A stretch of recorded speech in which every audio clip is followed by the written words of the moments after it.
Awesome, welcome to this video. So we are making progress. So in this video you're going to be learning about solar inverter sizing.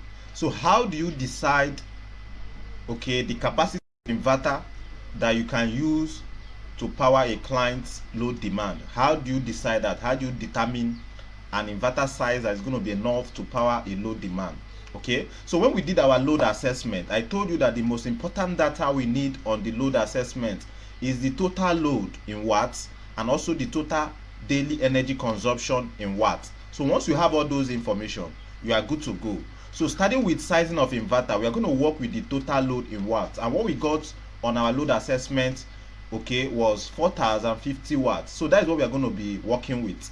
So one point I want you to understand about sizing inverter is that when you are sizing inverter for a system, a solar inverter for a system, you need to make sure that the inverter capacity can handle the maximum load at a given time. Okay, so you have to also include a safety margins for power surge. Okay, now this is what I'm talking about. This power surge can be, maybe you are powering an AC. Like we said, it might actually require ×2 of its power or 3 to start up.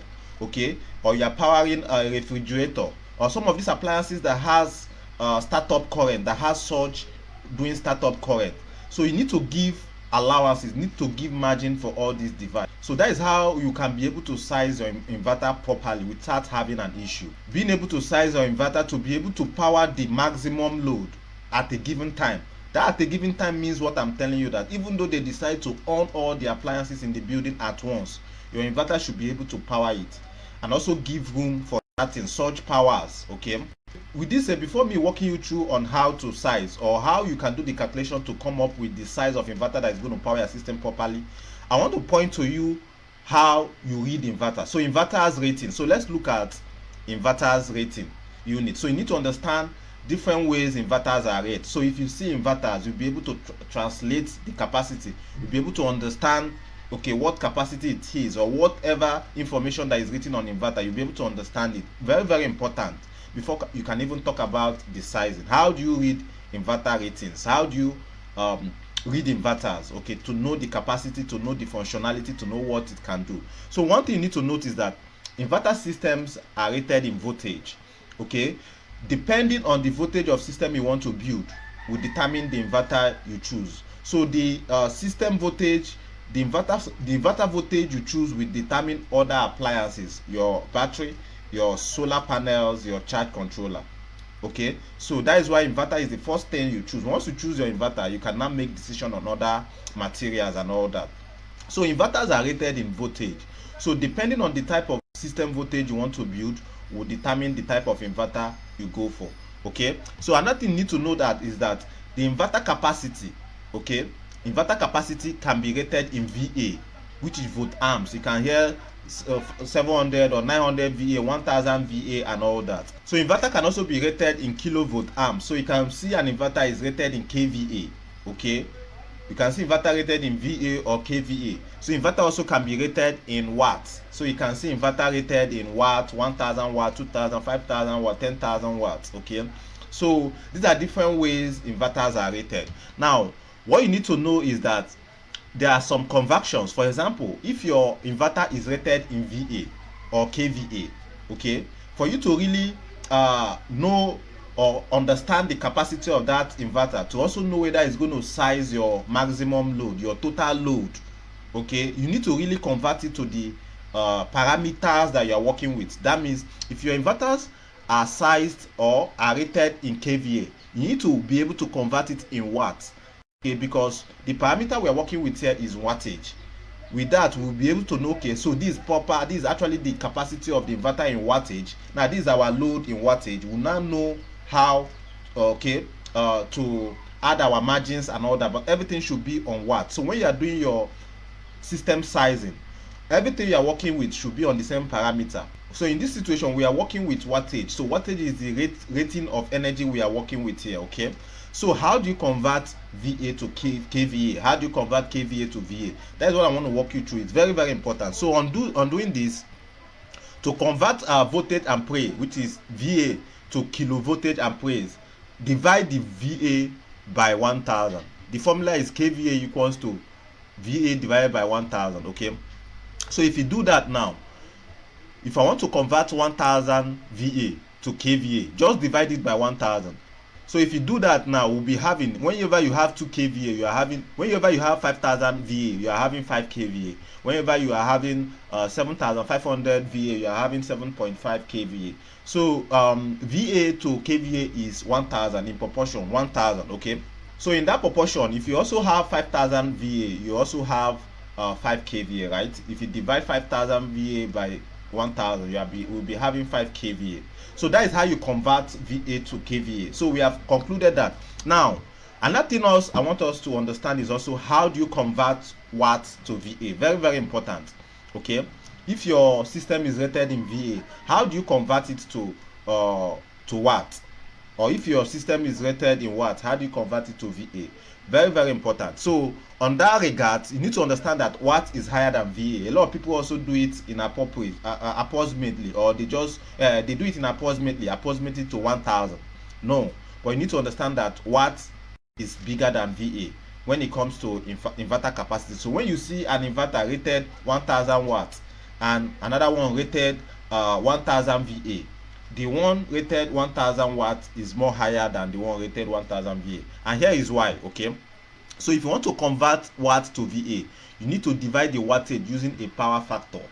Okay, so you need to divide that wattage using a power factor, and that power factor is typically 0.8. Now here is what I mean. VA equals to watt divided by the power factor. If you do an example, so let's say you have a 2000 watt rated device and you are asked to convert it to VA. So you are going to do that 2000 watts divided by power factor, which is 0.8. If you do this, you will get the appropriate rating of that system in VA, which is 2.5 or 2000, which is 2500 VA. Okay, so that is how you convert watts to VA. So in the other way around, if you're also giving VA, okay, just like most inverters are rated in kV and all that, and you need to convert it to watts, which you need to do that.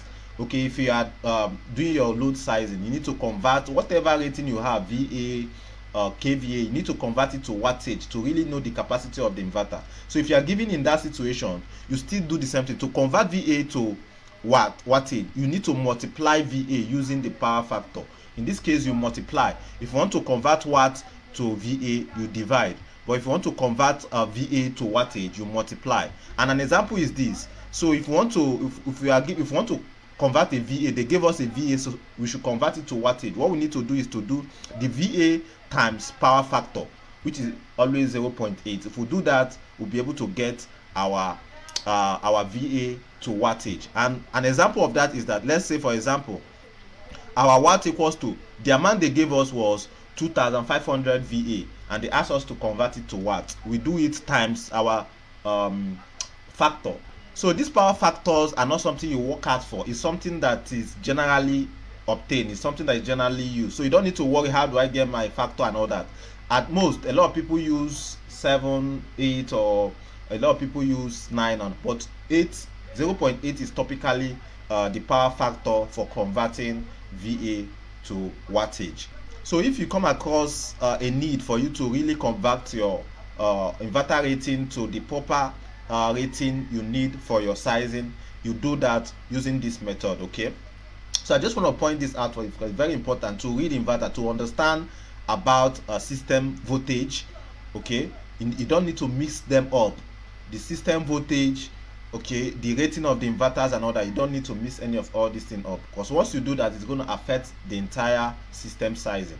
Okay, so now, so with this said, what are the important factors you need to put into consideration when sizing an inverter for your solar system?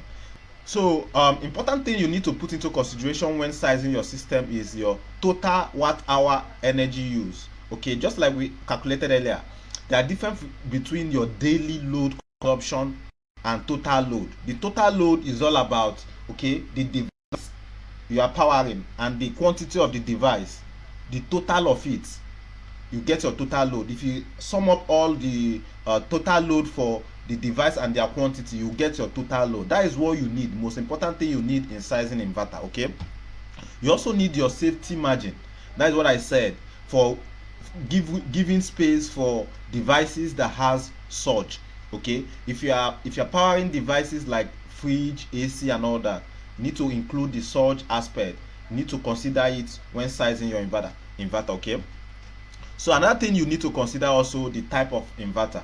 Okay, the type of inverter you are going to use will determine the entire system, will determine both whether you're going to use charge controller or the type of battery, or how the system will look like. So these are the important factors you put into consideration when sizing your system. So another thing also is the type of inverter. So the type of inverter will determine the type of system you are building. Okay, not only deciding on the capacity, the type of inverter you use. If you are going for hybrid, it will determine other accessories will come in. For example, if you are going for hybrid inverter that has inbuilt charge controller inside, you will not be needing charge controller. You will not need to size charge controller. Okay, so if you are also going for a non-hybrid system, you know that you needed a controller, something to charge the system. So all these things are very, very important. If you are going for a particular type of inverter, let's say you are going for off-grid inverter that doesn't, maybe it doesn't even need solar, NEPA or grid to charge, just depending on solar. All those things has to be considered. It's going to alter other aspect of your sizing. It's going to also alter the look of your system. It's going to alter the entire outcome of your system sizing, the type of inverter you go for. Okay, so with that said, let's look at inverter capacity calculations. So if you want to calculate your inverter capacity, if you want to calculate, okay, to get an idea about the capacity of inverter that can power a particular load demand, okay, what you need to do is to, okay, just like what we did on our load assessment, total load in watts. You need the total load in watts, very important data. And to do that, you sum up all appliances wattage running simultaneously. You sum it up. If there are 3 fans, you sum it up. If there are 4 fans, you sum it up. Their rated wattage, you sum all of them up. If you do that, you have gotten your total load in watt hour. Okay, so after you have done that, you add your safety margin. Safety margin gives you room for such things like surge and all that, like we explained, especially devices that have surge, okay, surging or startup that consume more than its rated startup current. Okay, so and a recommended safety margin to add is 30%. That is 1.3% of your total. Let's say you have the way we have about a 4050 watts load on our previous load assessment sheet. So you need to add at least 1.4 percentage.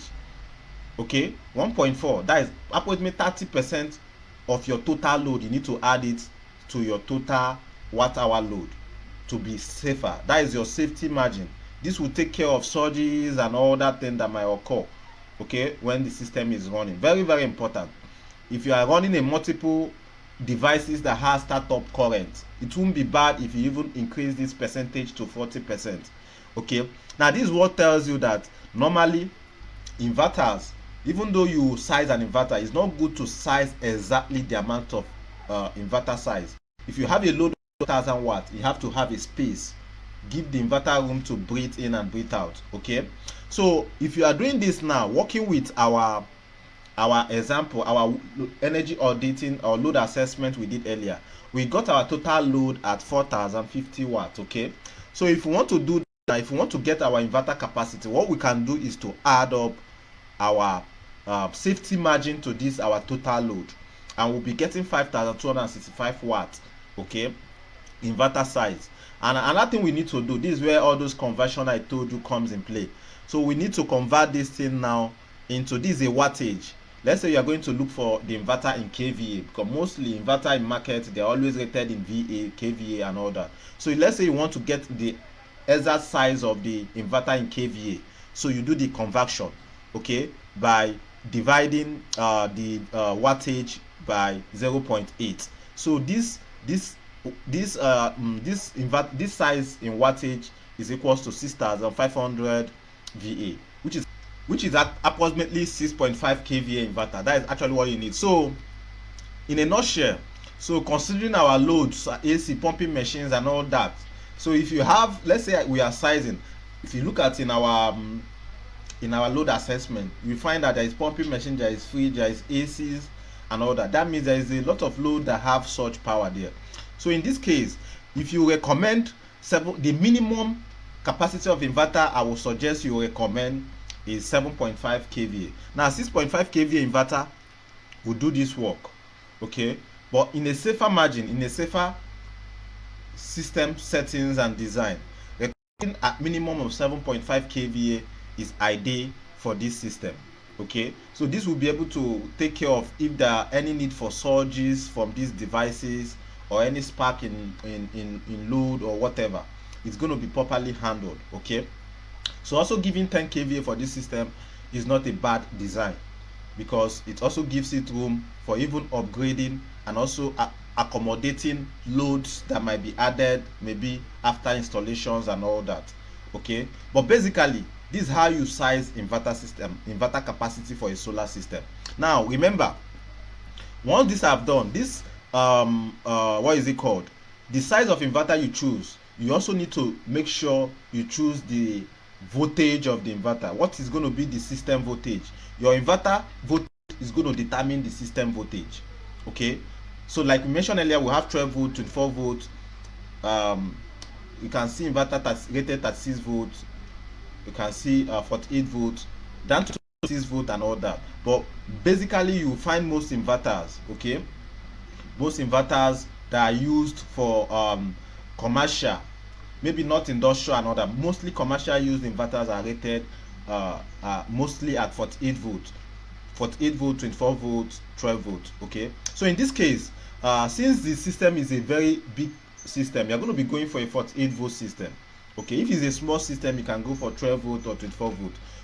So in this case, we are talking about a low capacity up to 5,000 watts. So we are going to be going for a higher enabled system voltage, which is 48 volts. Okay, so just know that whenever you are choosing, you are making choice of your inverter, you are choosing, you have decided on the capacity of the inverter. Also know that you need to choose the type of inverter, hybrid or non-hybrid. You also need to make sure you choose the voltage of the inverter. Okay, 12 volt, 24 volt or 48 volt. So once you have made this decision, you are done sizing your inverter. You are going to use this information with other information like the total energy, total daily energy consumption. You are going to use them now to go to the next set, which is sizing your solar battery. Okay, so that is it for this video. So in the next video, I'm going to walk you through on how you can size your solar battery. We have gotten the inverter, we have known the inverter capacity 7.5 kVA. We are going to go for maybe hybrid or non-hybrid. That can be decided anytime. Okay, then we're also going to go for 48 volt system. So our system voltage is 48 volts. So you need to take this note of all this, okay, because we are going to use the information in our next sizing, which is sizing of battery. Okay, basically that is it. That is what I want to share with you on this video. So if you have questions on any of these things we have just shared, enable to ask, use the appropriate button to ask your questions, or use the comment section. I'll be glad to attend to it. Okay, so I will see you in the next one. Let's learn in the next one, where we are going to be talking about sizing of your solar battery. I'll see you in the next one. Bye for now.